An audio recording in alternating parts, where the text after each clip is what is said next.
오늘 함께해 주실 네 분을 소개합니다. 이종훈 정치평론가, 김광삼 변호사, 김철근 동국대 겸임교수, 김성수 시사문화평론가 이 자리에 나와 있습니다. 안녕하십니까? 네, 안녕하세요. 반갑습니다. 아침에 나가보니까 인민복을 입은 사람이 휴대폰을 좀 빌려달라라고 이야기를 한다면 얼마나 놀라고 막막하실까요? 이 4년 전에 노크 기순 2019년 판 일이 벌어졌는데요. 먼저 송주영 기자가 이 소식을 전합니다. 강원도 삼척항에서 발견된 북한 어선입니다. 부두 안쪽에 정박해 있는 모습으로 뱃머리 부분에는 흰색 밧줄이 육지와 연결돼 있습니다. 북한 어민 4명이 배 위에 서 있는데 인민복 차림의 사람도 눈에 띕니다. 이 사진은 우리 어민이 휴대전화로 촬영한 것으로 일부 주민은 북한 어민들과 대화도 나눈 것으로 확인됐습니다. 이 과정에서 북한 말투를 의심한 우리 어민의 112 신고로 군과 해경이 출동한 겁니다. 신고 직후 경찰 순찰차와 무장 병력을 태운 군 트럭이 도착하고 잠시 후 해경 경비정이 북한 어선을 예인해 나갔습니다. 신고부터 북한 어선 예인까지 걸린 시간은 40여 분. 그동안 삼척 주민들은 북한 선박과 어민들에게 무방비로 노출돼 있었습니다. 허술한 해상 경계의 심각성을 보여주는 대목일 뿐 아니라 북한 어선이 삼척항 인근 바다에서 조업 중인 어선에 의해 발견됐다는 애초 정부 당국의 발표와도 배치돼 논란이 일고 있습니다. MBN 뉴스 송정입니다. 그러니까요. 군 발표와는 달리 표류도 아니었고 스스로 접안을 하고 또 내리기도 했다고 합니다. 김성수 평론가님, 일단 사진 속에 비친 북한 주민들, 인민복까지 입고 있던 사람도 있던데요. 어떻게 내려왔는지 사진을 보시면서 좀 설명해 주시겠습니까? 예, 기본적으로 함경북도 경성에서 출항한 것으로 알려져 있습니다. 그런데 이제 목선이에요. 그러니까 목선이다 보니까 기상이 악화되거나 하면은 표류할 위험이 굉장히 많습니다. 그런데 실제로 이 분들이 어업 작업을 직접 하려고 했던 것인지 귀순을 하려고 했던 것인지 좀 더 살펴봐야 됩니다. 그런데 오전 6시쯤, 13일 오전 6시쯤에 울릉도 동북쪽으로 이동해서 오후 8시에 기상 악화가 돼서 표류한 것은 사실이다. 그런데 이 이후에 강원도 방향으로 이동을 해서 14일 오후 9시에 삼척항 동쪽 한 4에서 6km 떨어진 곳에 대기하고 있다가 15일 오전 6시 22분 삼척항 방파제 부두에 정박을 한 겁니다. 그러니까 대략 한 9일에 함경북도 경성에서 출발해서 지금 15일 오전 6시 22분에 삼척항에 그냥 정박을 하게 되는 그런 상황이 있어서 직선거리는 대략 한 500km 정도 되는데요. 500km 된 그런 상황들을 이제 남으로 내려왔다 이렇게 볼 수가 있는 것이죠. 그러니까 저렇게 사흘간 영해를 다니는 동안 우리 초계기도 모를 정도였는데요. 일단 이종훈 평론가님, 주민들이 봤을 때는 깜짝 놀랐을 것 같아요. 갑자기 이 북한말을 쓰는 사람들이 휴대전화를 빌려달라고 하고 하니까 말이죠. 예, 뭐 당연히 그럴 수밖에 없죠. 그러니까 새벽에 좀 운동하러 나오신 분들도 이제 있었던 거고, 주변에 이제 분명히 낚시하는 분들도 이제 있었던 거고, 어민들도 이제 있었던 건데요. 예, 그렇습니다. 그래서 이제 뭐 그런데 그 중에 한 명이 이제 오더니 자기가 탈북한 이모한테 전화를 해야 되겠으니까 휴대전화를 빌려달라라고 이야기를 했다는 거고, 이제 뭐 그 이후에야 이제 보니까 아무래도 수상하고 뭐 아무런 제지 없이 들어온 게 분명해 보이니까 이제 신고를 이제 하신 거죠. 이제 우리 시민이 신고를 한 거고, 그제서야 이제 알려진 내용인데, 그러니까 가장 큰 문제는 저는 당국이 사실을 제대로 설명을 안 했다라는, 거짓말을 했다라는 거예요. 그러니까 어떤 어민이 하신 말씀이 이제 오늘 언론 보도를 탔던데, 지금 당국의 발표는 순 거짓말이다. 예. 그러니까 그야말로 100% 거짓말을 지금 한 게 지금 여실히 드러나서 그 대목에서 지금 국민들이 더 지금 분노를 좀 하고 있는 상황이죠. 그러니까 뚫린 것도 뚫린 건데 뭐 뚫린 거 사실을 그렇게 좀 책임 이제 공방이 이제 벌어질 것 같으니까 책임을 숨기기 위해서 이런 식으로 끝까지 은폐하려고 했다라고 하는 그 국민을 결국 속인 거 아니겠습니까? 그러니까 우리 군이 제대로 잡아내지 못하고 안보가 뚫린 것도 불안한데 마치 고장나서 표류한 것처럼 그렇게 알려지니까 또 그걸 그나마 바로잡지 않았던 군입니다. 이렇게 적대감이 없어 보이는 귀순배가 아니고요. 교수님, 적의를 가진 다른 나라 테러 요원이었으면 어쩔 뻔했어요. 큰일 나는 거죠.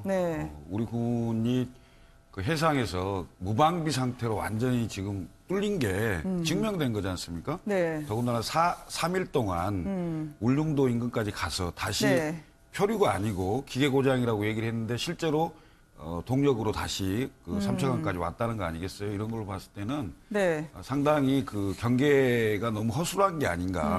국민들이 굉장히 불안해할 수 있는 건데요. 네. 사실은 이제 그 군 당국에서 당초에 처음 발표를 할 때 솔직하게 얘기를 했어야 됩니다. 사실은 일정 부분 조사를 하고 그다음에 네. 삼척항에 와서 이러이러한 자초지정의 문제들을 쭉 국민들에게 솔직하게 말을 하고 그다음에 목선 이게 굉장히 작은 배거든요. 네. 전체 길이가 10m 정도밖에 안 되는 거고 예, 맞습니다. 1.8톤, 예, 1.8톤밖에 안 되는 거기 때문에 제가 섬 출신이어서 잘 아, 압니다만은 그러시군요.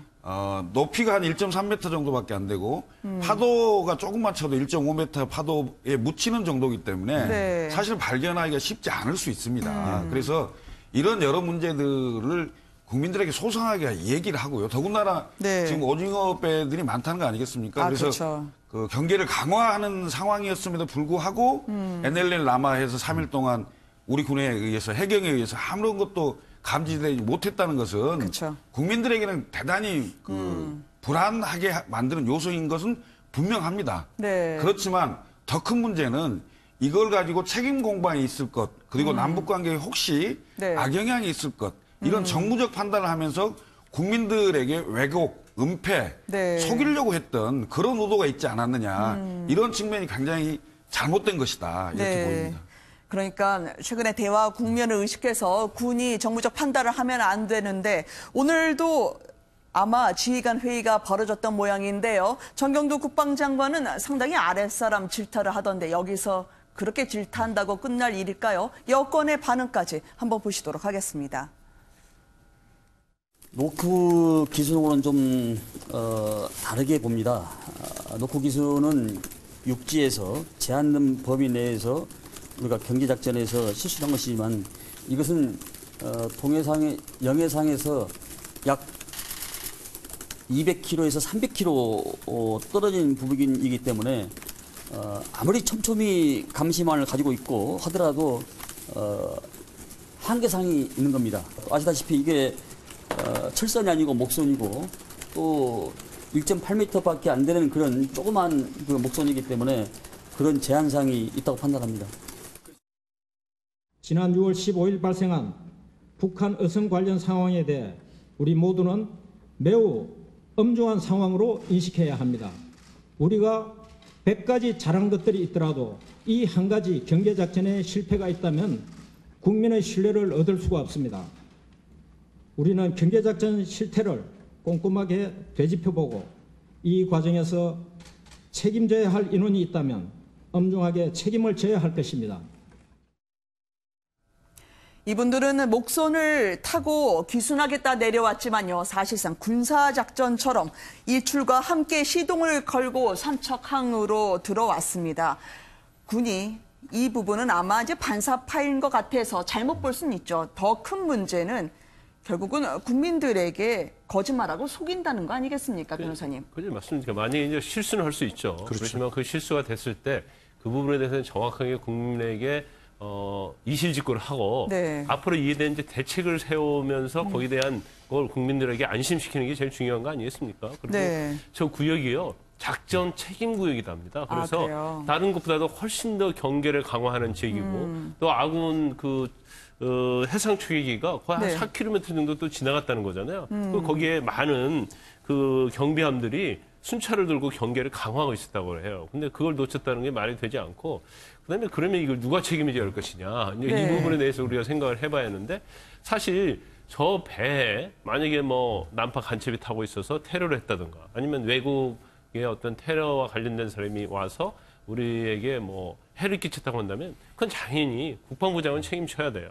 그리고 거기에 대해서는 사퇴하는 게 맞지만 일단 뭐 그런 어떤 유해를 내는 그런 결과는 없었기 때문에 네. 이거에 대한 중요한 것은 대책이라고 봅니다. 그래서 우리의 어떤 경계 태세에서 어떤 문제점이 있고 네. 또 이제까지 우리가 뭐 정말로 많은 장비를 보완해서 경계를 했음에도 불구하고 구멍이 완전 뻥 뚫린 거잖아요. 네. 그럼 이 뻥 뚫린 구멍을 어떻게 막을 것인가 거기에 대한 대책이 세워져야 한다고 봅니다.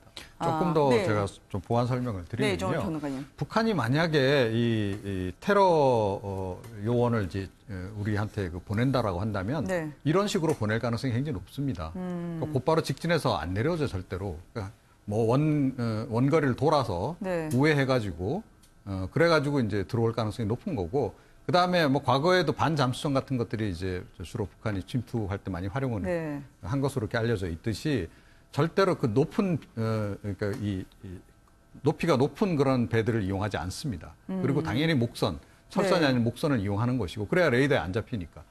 자, 그렇게 본다면 사실은 북한의 테러 요원들이 들어올 수 있는 경로와 방식으로 네. 이번에 들어왔다라고 하는 점을 우리가 굉장히 눈여겨 좀 봐야 한다. 그러니까 이분들이 이번에 내려온 분들이 뭐 그런 의도를 가지고 온 분들로 보이진 않아요. 귀순 네. 뭐 의지를 가지고 있었던 것으로 일단 추정은 되는데 그러니까 이런 방식의 침투는 언제든지 가능하다라는 걸 이번에 여실히 보여줬다라고 하는 겁니다. 그리고 그런 것에 우리의 지금 첨단 장비들이 또 첨단 요원들이 전혀 제 기능을 못했다라고 하는 것. 이거 굉장히 심각하게 받아들여야 하는 거고요. 네. 그다음에 이 국방부 장관 발언도 전 굉장히 부적절했다라고 생각합니다. 일단은 국민들에게 사과부터 해야 하는 거죠. 네. 그러니까 회상이 뚫린 것, 그와 더불어서 또 이 사실은 거짓말한 부분에 대해서도 두 가지 부분에 대해서 대국민 사과를 먼저 내놨어야 하는데 네. 이번 말씀하는 거 보면 그야말로 유체이탈 화법을 하고 있단 말이에요. 그러니까 네. 본인은 싹 빠지고 네. 책임질 인원이 있으면 책임져야 할 거다. 그러니까 나 빼놓고 밑에서 잘못한 사람들이 있으면 나 처벌 받을 각오해. 뭐 이 얘기를 네. 좀 한 거 아니겠어요?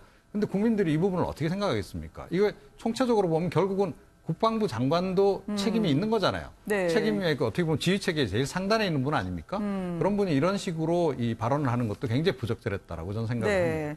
물론 이제 북한의 테러 의지 말씀하셨지만 이제 없기를 이 대화 국면에서 기대를 하고 예상을 합니다만 허점이 노출된 게 부끄러운 거죠. 또 허점을 감춘다고 이렇게 없는 말 만드는 게 더더욱 우리한테는 속상한 일인데 어민들은 그래도 주민들도 휴대폰을 다 빌려주시고 하셨던 모양이죠. 글쎄요, 뭐 최근에 이제 남북 네. 관계의 그 평화, 그다음에 그 화해 모드에 좀 힘입어서 그런지 그 이제 북한 분이 내가 북한에서 왔다. 네. 우리 이모에게 통화 좀 해야 되겠다.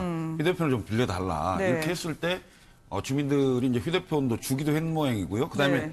그 우리 국민들이 이제 의심을 한 거죠. 사실은 북한에서 왔다 그러고 발음 이런 걸 들어보니까 그다음 네. 복장이나 이런 걸 봤을 때는 네. 심상치 않았기 때문에 휴대폰을 빌려주면서도 결국 신고를 한 거 아니겠습니까? 네. 이 신고를 해서 이제 이 사건이 전부 다 드러났는데요. 네. 뭐 이종우 평론가께서도 아유, 말씀하셨습니다만, 지금 예. 섬에서 많이 보셨을 것 같은데 많이 출렁이네요. 근데 유유히 이 군의 경계망을 뚫듯이 지금 우리나라 쪽으로 다가오고 있는 근데 북한의 목선을 볼 수가 있습니다. 저렇게 이제 들어왔을 경우에 네. 사실은 그 식별하기 어려울 수 있습니다. 왜냐하면 그렇죠.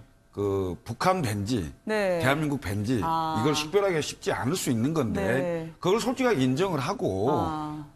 전후 사정을 설명을 했다면 이렇게 불안해하거나 기분 나쁘진 않을까 않겠습니까? 근데 네. 오히려 군이 저런 상황을 거짓말하고 그다음에 네. 우리 그 선박에 의해서 구조됐다는 네. 식으로 이렇게 얘기한다는 것 자체가 네. 상당히 문제가 있는 거죠. 저는 근데 화면만으로 보면 의외로 식별이 잘 되는데요. 아니요. 저렇게 봤을 땐 북한 북한 밴지 밴지는 모르죠. 모를 네. 수 있습니다. 그러니까 연근에 왔을 땐 그런데 네. 해상에 네. 떠 있을 그리고 이제 때는 그 저 정도는 뭐 해상에 떠 있으면서 네. 어두움 속에서 들어왔을 때는 혹시 이쪽에서 대응 사격을 할지 모르기 때문에 네. 결국 해가 뜨고 밝아지는 상황에서 들어왔다는 거 아니겠습니까? 그럼 네. 상당히 그 여러 연구 끝에 네. 그 뭐랄까 총격이나 이런 게 나지 않을 정도로 생각을 하고 들어왔다는 거죠. 물론 이제 네. 기승 의도도 있었겠습니다만은 저는 이제 궁극적으로 아까 그 국방부 장관이 했던 얘기 자체가 네. 사실 유체 이탈 합법이기도 하지만 네. 자기가 최종적인 책임자고 자기가 최종적으로 결론을 내야 할 사람인데 네. 마치 자기는 빠꾸 부하 직원들에게 책임을 전가하는 듯한 이런 모습은 네. 국무위원이고 군의 최고 책임자로서 적절치 않다 이런 생각이 듭니다. 새롭게 전해드리는 CCTV 영상을 보여드리고 있습니다. 무엇보다 허무한 건 그렇게 촘촘한 수천억 대의 초계기까지 있다고 하는데 그 경계망을 뚫고요. 유유히 저 부서질 듯한 조각배가 우리 안으로 들어왔다는 거죠. 근데 제가 사진도 보고요. 지금 보면 네. 배 자체가 이제 목선이거든요. 근데 우리나라는 네네. 목선이 없어요. 아. 다 거의 FRP입니다. 근데 저렇게 보면서 목선이라는 게 그게 구분이 됩니까? 구분이 되죠. 왜냐하면 그래요? FRP에서는 약간 바닥이 좀 넓고 그다음에 이게 낮으면서 육안으로 확실히 구분이 되거든요. 네. 그리고 그 정박했을 때 그 사진도 봤는데 이게 전형적인 우리나라 배하고 상당히 틀린 부분이 많이 있어요. 그래서 육안으로도 이제 가능한데 아마 네. 뭐 시간적으로 볼 때 아마 군이나 해경에서는 설마 침입하겠어? 더군다나 남부 군사 합의까지 한 상태에서 네. 이렇게 노골적으로 대내에 침입하려는 생각을 아예 못했을 가능성도 있고 또 하나는 우리가 이제 굉장히 평화 무드로 갔지 않습니까? 네. 그러니까 이제 경계심 같은 것이 상당히 좀 누그러질 수 있어요. 그리고 네. 인민복을 입고 왔음에도 불구하고 우리 주민들이 크게 경계심을 안 갖는 이유는 이제 최근에 남북 화해 분위기와 관련해서 어떤 적대감 이제 그런 것들이 많이 해소된 그런 영향도 있다고 봅니다. 네, 군은 군이죠. 그런 네. 말씀 해주시는 걸로 알겠습니다.